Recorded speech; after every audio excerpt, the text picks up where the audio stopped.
God, I love a spy movie, don't you? Manners maketh man. Shit!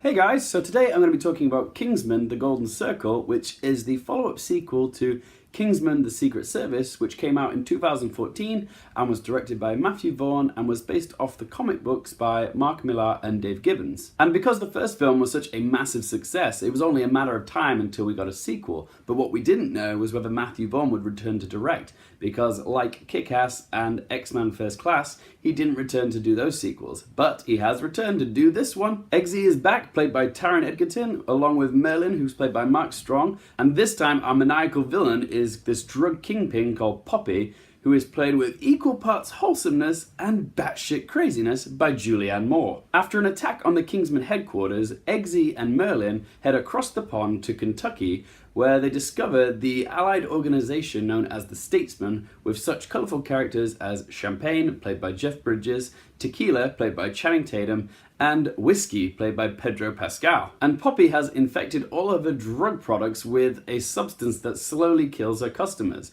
So it's up to the remaining Kingsmen and the Statesmen to band together to defeat her. So what did I think of The Golden Circle? Well, as a massive fan of the first Kingsman movie, I was really excited to see this film, and whilst I did enjoy it, I couldn't help but feel a little bit underwhelmed when I came out. Don't get me wrong, this is the absolute definition of indulgent popcorn escapism, but there are a few problems. First of all, there are far too many new characters introduced into the franchise, and quite frankly, it feels like they're only there just to amp up the star power. Jeff Bridges, Channing Tatum, and Michael Gambon all play likeable enough characters, but they aren't given enough screen time or backstory to justify them being there. To be completely honest, this film would have been exactly the same even if Jeff Bridges' character wasn't in it, and that's the sad truth. Also, some of the explanations and plot developments do feel like a bit of a stretch. I know this is supposed to be a silly, fun, pastiche spy film, but there are times when even the most understanding of audience members will feel a little bit tested by the tropes that it uses. The return of Harry, played by Colin Firth, as shown in the trailers, is so haphazardly cliche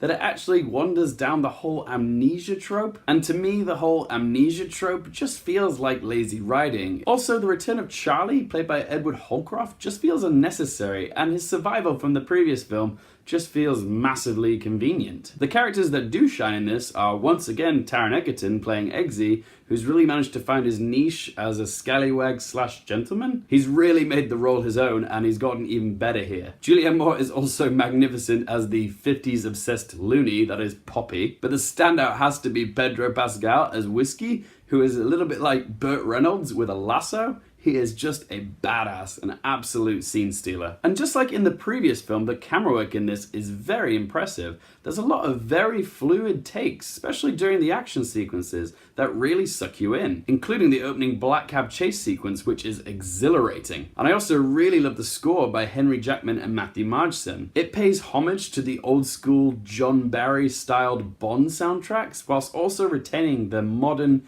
heroic blockbuster feel that we're used to hearing nowadays. It's brassy, but ballsy. So guys, to conclude, Kingsman: The Golden Circle is an over-the-top action spy film with quippy banter, likable characters, and enough nods to the ludicrous nature of the James Bond franchise to be a very enjoyable watch. What it lacks, though, is the surprise wow factor of what made the first one so good. Matthew Vaughn has clearly gone for the bigger is better approach, what with bigger set pieces, bigger action, and bigger star power. It's almost like a self-aware nod to the everything's bigger in America philosophy. It's undeniably fun, but it does feel less than a sum of its parts. So guys, I'm going to give Kingsman: The Golden Circle a 7 out of 10. Thanks so much for watching, guys. For more things related to movies, TV, and popcorn culture, I'm Luke Hearfield, and I'll see you next time.